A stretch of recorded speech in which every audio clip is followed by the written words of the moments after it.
আসসালামু আলাইকুম। বর্তমান সময়ে কৃষকের যে দুরবস্থা, এটা আসলে ভাষায় প্রকাশ করার মতো না। দেখতে পাচ্ছেন আমার সামনে ওলকপি বা শালগম কাটতেছে কিছু ভাইয়েরা। তো এই জমিটা যার, ইনি এখানে প্রায় 10,000 মতো কপি রোপণ করেছিল, অর্থাৎ জমি হয়তো 10 কাঠা মতো।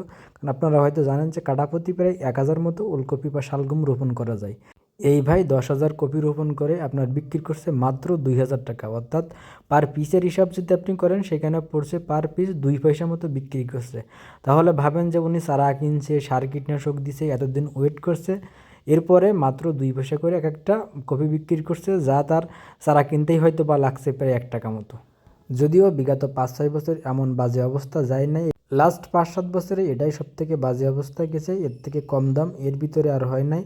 দাম এত ডাউন করার কারণ হচ্ছে আপনার এবছর বারবার বন্যা হয়েছিল, আপনারা জানেন, যার জন্য কেউ তেমন কোনো চাষ করতে পারি না। পরবর্তী যখন বন্যা শেষ হয়েছে, সবার যখন জমিতে চাষ উপযোগী হয়েছে, এই চাষ যখন সবাই শুরু করছে, এরপরে কোনো প্রাকৃতিক দুর্যোগ ছিল না, যার ফলে যে যেমনভাবে চাষ করছে তার তেমনভাবেই ফলন খুব ভালো হয়েছে।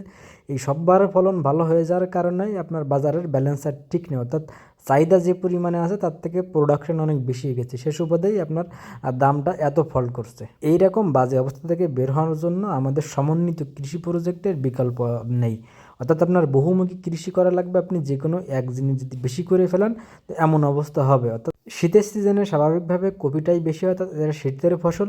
শীতের সময় কিন্তু আরও অন্য কিছু চাষ করা যায়, সেগুলো যদি আমাদের সবাই করতো কম বেশি করে, বা এই পরিমাণে কপি চাষ না করে সেগুলো যদি সব কিছু ব্যালেন্স করতো, দেখা যাচ্ছে আপনার যেখানে যে 10 কাঠা কপি রোপণ করতো, ধরেন এই যে ভাই ইনি 10 কাঠা এখানে কপি রোপণ করছে, নিজে 10 কাঠার জায়গায় আপনার 2 কাঠা রোপণ করতো কপি, বাকি আরও সব কিছু মিলিয়ে যদি 10 কাঠা চাষ করতো, সেক্ষেত্রে কিন্তু সবগুলোরই বাজারে ভালো একটা দাম থাকতো বা বাজার ব্যালেন্স থাকতো, অর্থাৎ মানুষের সব কিছু টুকিটাকি যেটা প্রয়োজন আছে সেটা সবাই ওইভাবে ডিমান্ড করতো বা ওইভাবে একটা দাম পাইতো। কিন্তু ম্যাক্সিমামই সবাই করছে একই জিনিস, সবাই রোপণ করছে, যার কারণে আপনার এক জিনিস কাস্টমার এত বেশি চায় না, এই কারণে মূলত বাজারটা ফল করছে। অর্থাৎ এইখানে যদি আপনারা সমন্বিত করতেন সেক্ষেত্রে কিন্তু এমন অবস্থা হতো না। যেমন আমার কিন্তু প্রজেক্ট অনেক বড়, এরপরও আমার কিন্তু আপনার এক প্রজেক্টে সবই কিন্তু একই রকম আমি চাষ করি না।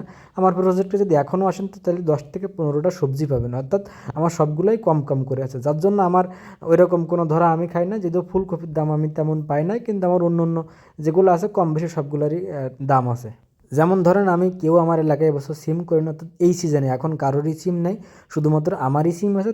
বাজারে সিম কম থাকার কারণে আজকে আমি যখন ভিডিও করতেছি তখনই আপনার 30 টাকা সিম কেজি বিক্রি হচ্ছে, যেখানে অন্য অন্য সবজি 10 থেকে 12 টাকার উপরে কোনো সবজি নেই, সেখানে সিমই 30 টাকা।